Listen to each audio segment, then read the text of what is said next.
Hello, everybody. Welcome to the post Extreme Rules episode of the Sam and Mason Show. Today, we're going to talk about our thoughts on last Sunday's Extreme Rules pay-per-view event, as well as what happens on Raw as we head towards Payback in 4 weeks, which is WWE's next pay-per-view extravaganza. So Extreme Rules was... I'm here too, by the way.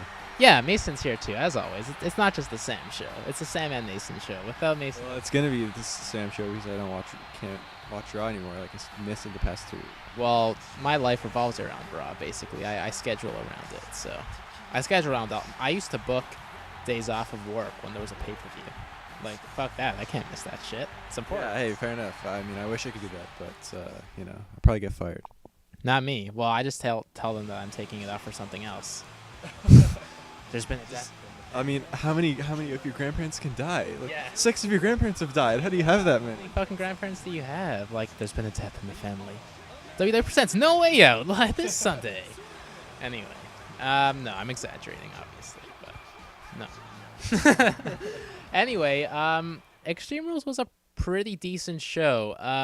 I remember they kind of overshadowed last year's WrestleMania because the 2012 edition of Extreme Rules ended up being a better show than WrestleMania. And obviously, you don't want to book it like that.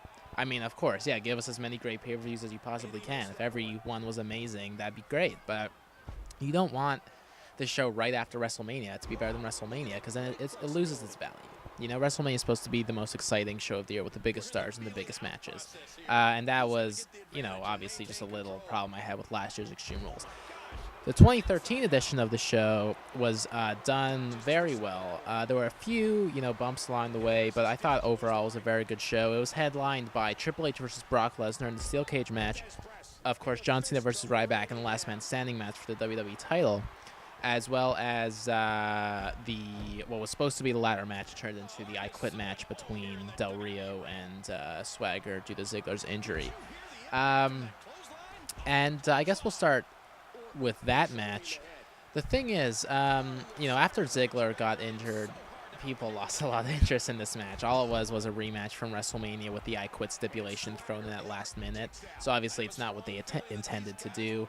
I didn't think it was that entertaining of a match. I mean, it did get a lot of time, which I'm really happy with. I thought, it was going to be one of those matches, since it wasn't planned, it was going to get like a couple minutes and it would just be a squash win for Del Rio. But it wasn't, and that's another thing about the matches on Extreme Rules. They gave them a lot of time. They didn't rush anything. I think all the stories were told really well. And unfortunately, at the end of this one, Del Rio is the #1 contender for the World Heavyweight title. If you do remember, though, it looked like Swagger was going to win because while the referee's back was turned, Zeb Coulter threw in the towel, and he made it look like as though Ricardo had thrown in the towel, so that Del Rio... It was Ricardo's towel. It was Ricardo's towel, exactly. So the referee said, okay, Ricardo threw in the towel, Swagger's the winner. But then... I never knew that was an official rule. If you just throw... I didn't know WWE, played by those rules where you throw in a white towel and you got to give up. It's like any other sport. You throw in the towel and the other guy... It's basically a forfeit, but it's kind of an unspoken rule. They really only go there when they didn't have another finish, and I guess... yeah, exactly. They couldn't think of anything else. They just did that. Although it was all part of the plan, and the thing is that wasn't the finish they actually wanted. It was just part of the match just to give it another angle. We saw WWE use instant replay. Oh yeah, that. What the heck was that about? It was like if any of you watch the NBA, they did the exact same thing in the NBA when they. I don't know if you ever watch. You don't watch the NBA, but whenever there's. Recently. Yeah, that's true. But whenever there's like a buzzer beater, like any close call, towards the end of the game, they go to the TV and the guy turns the TV around and they watch it. Yeah. Same thing. I thought that was kind of. Yeah, but I mean, what? So now are we going to have to go back and review every match and change the outcome in wrestling history? Like, something happens. Like, I have to change the rules or something. Like what? Like 10% of wrestling matches have finished cleanly in the history exactly. of wrestling, We're going to have to go back and reverse all the decisions now that we have this technology in wrestling. But anyway, referee saw the instant replay. He said, no, you know what? Zeb, you did throw it in, not Ricardo. Restart the match. Del Rio ends up making Swagger say I quit with the cross arm breaker. Del Rio's #1 contender. no matter who won the match, Ziggler's going to retain against either of these guys. You know what I mean? I sure hope so. No, he is. And regardless of how good of a match Ziggler has with Del Rio, I don't want Del Rio's been in the world title picture over the past years. Way too long. Way too much as a heel, as a face, both. Just get him out of there. Why is he been in the world title picture above guys who are much more deserving, who are just stuck on the U.S. or IC belts? Like in that range. Why? It makes no sense to me. I don't know. People see a lot in him, and I don't see it at all. We don't. Maybe at the beginning, but it just got so stale and boring, and it's just. Well, I mean, now as a face, it's even more generic, you know. Yeah, exactly. So it's still only really going downhill. I mean, I don't know what it is with him. It's just he's just a regular guy. You know what I mean? And like, there's just I thought he was rich. No, not anymore. I mean, he's wealthy, but now he shares his money with the Mexican, you know, what do we call normies? The community. Yeah. The entire Mexican population gets a chunk of his wealth. Yeah. Anyway, John Cena versus Ryback in the Last Man Standing match ended in a way that a pay-per-view Last Man Standing match should never end. The whole point of an Extreme Rule, like a Last Man Standing match, is to have a definitive winner. I was really upset with this finish. Yeah, really mad. It's called Last Man Standing. And I don't know if any of you people saw this. I definitely saw this. Ryback, at the end, when they were behind the whatever they crashed through, that thing, when the cameras finally made it back, Ryback was standing and he walked away. And Cena was still laying down. So what does that tell me? That tells me Ryback was the last man standing, so he should have won. That's the thing. It was ruled a no contest because Ryback slammed Cena through the stage, and they were both so devastatingly hurt. And the thing is, you could have done that finish if Charles had counted both men out. Because you can, in a last man standing match, technically, if both guys are down, you can count them both out for 10. The problem I have with this match is that they didn't count it all and just stopped the match. You can't have a no contest in a last man standing match unless both men are dead. That's the only way. Exactly. That's the only way. Yeah. And so I felt kind of ripped off in a sense. Me too. That's the whole point of Extreme Rules, you know? And, you know, they get all serious and they're like, you know what? This is Extreme Rules. You know, everyone knows what they're getting themselves into, but this is a concept. Yeah, fucking Lawler pulls that shit. Yeah. Oh, you know, this is not part of the program, folks. This is not part of the entertainment. Shut the fuck up. Yes, it is, you asshole. Yeah. I was so mad with that finish. Hey, man, you know what? At least we're getting a sweet rematch, hopefully. It sounds like it's going to be sweet. It's going to be an ambulance match at Payback, John Cena versus Ryback for the WWE title. And I think it's a very underutilized match type. I think also, though, it's another match type where nobody has to get pins, nobody has to get submitted. I think they're setting up so that Ryback can lose and not have to look bad.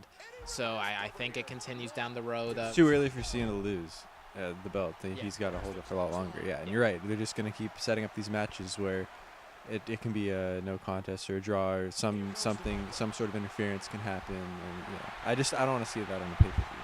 Yeah, I mean, I assume the match at Payback is going to end. I mean, it's going to end the way the match is supposed to end. Someone's going to go in the ambulance, close the door, and that's the match, right? But you know there's going to be something. So, I don't know what, but like something's going to, if Cena wins, I assume it's not going to be interference. If Ryback wins, I assume something's going to happen. I mean, although that's the thing. Like, I'm just so mad. But I don't know. I really love the ambulance match. We don't see enough of them in wrestling. I think it's a really cool match type. It's obviously very gimmicky, you know. Yeah. But I think, nonetheless, it's going to be a good match. I'm really looking forward to Payback already, and Extreme Rules just happened, you know. Triple H versus Brock Lesnar closed the show in a steel cage match. And not many people were too excited for this match. It was a third meeting between the two, and I think I heard this match only took place because The Rock was originally scheduled for Extreme Rules, couldn't make it because he was all juiced up and got injured at Mania. So they said, "All right, Lesnar, can you guys wrestle? We need a superstar, you know, to draw in some potential buys here." They had a new steel cage, which is pretty sweet.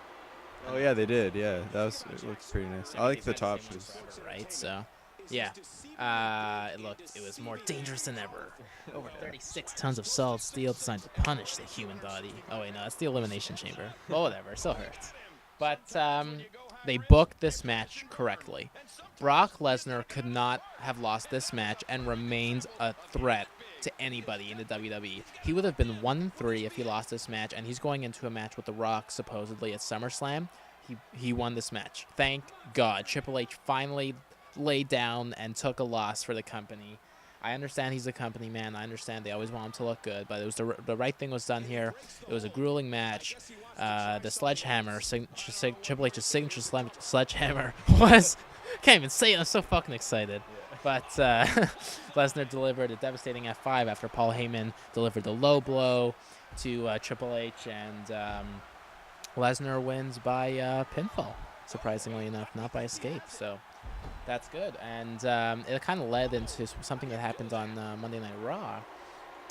Paul Heyman went on to unveil his third client. He's got CM Punk and Brock Lesnar. And it turned out to be Michael McGillicuddy, and under a new name, of course, by the name of Curtis Axel. His Michael McGillicuddy's father was Kurt Hennig, so that's kind of where that comes from. But thank God. I mean, I thought Michael McGillicuddy should have been pushed a long time ago. I've been watching this guy on Superstars for years now. He's been on NXT and Superstars for so long. Forever. What did he look like? Did he look different? No, same. Like exactly the Same same? guy. He was Michael Was he wearing like a leather jacket or something? I didn't see it. No, it was like he looked exactly the same. Did he have long hair like Swagger when he came? That was awesome. No, but like that's the thing. It's weird how they transitioned it. I guess they assume nobody watches Superstars because last week he was Michael McGillicuddy and lost to Sin Cara on Superstars, and then Monday he was like a devastating force being recruited by Paul Heyman as Curtis Axel. Funny how that happened. Yeah. And really quick, that's why we actually did this match that you were watching, Swagger vs. Orton, because there's no Michael McGillicuddy or Curtis Axel in the game, so we did this match instead. And, like, he's been on the roster for a long time. The fact that we would have had to create McGillicuddy is ridiculous, but you know how we feel about these games anyway. We wanted to do, he wrestled Triple H, right? And it was a count out, you were saying? Yeah, so what happened here, Triple H was in that grueling cage match the night before and lost. The fact he wasn't cleared by doctors to wrestle. And of course. No, and the fact that he competed against his doctor's will. He didn't want... his body was not ready to compete again, but he did. And he challenged Curtis Axel to a match, and Curtis Axel and Paul Heyman accepted. So that match went on to happen. And about, 2 minutes into the match, Triple H was on the outside. He could barely breathe. He could barely move. He kept falling over. And something happened to Triple H, and it kind of illustrated how the toll that cage match took on Triple H's body, and they kind of cut away from Raw. They didn't have a definitive ending to the match. All it was just Triple H like falling down the ring, and then Raw went off the air. But the official ruling, I checked on WWE.com, was Curtis Axel defeats Triple H via countout. So, and that was, of course, the ego saver for Triple H. You were saying finally he laid down and took the pin for Lesnar, but it wasn't medically cleared, and then again. No. Something weird happened, maybe he had like a heart attack or something, and that's why he lost. Without any medical issue or something, then Triple H obviously character-wise would have kicked. Yeah, exactly. They wanted you to believe that Triple H would have kicked Axel's ass. He's superhuman in their minds. Anyways, we gotta end this. Match is over. Extreme Rules was great. I didn't see Raw. It was a good show. Overall, it was a good show. It did what it had to do. It achieved its goal in being a successful follow-up to WrestleMania. And Cena Ryback for the WWE title in an ambulance match at Payback. I'm really looking forward to it. Fuck yeah. Payback's going to be awesome. Maybe not. Payback's a bitch. Haha. Thanks for watching. We will see you next week. Bye. Bye.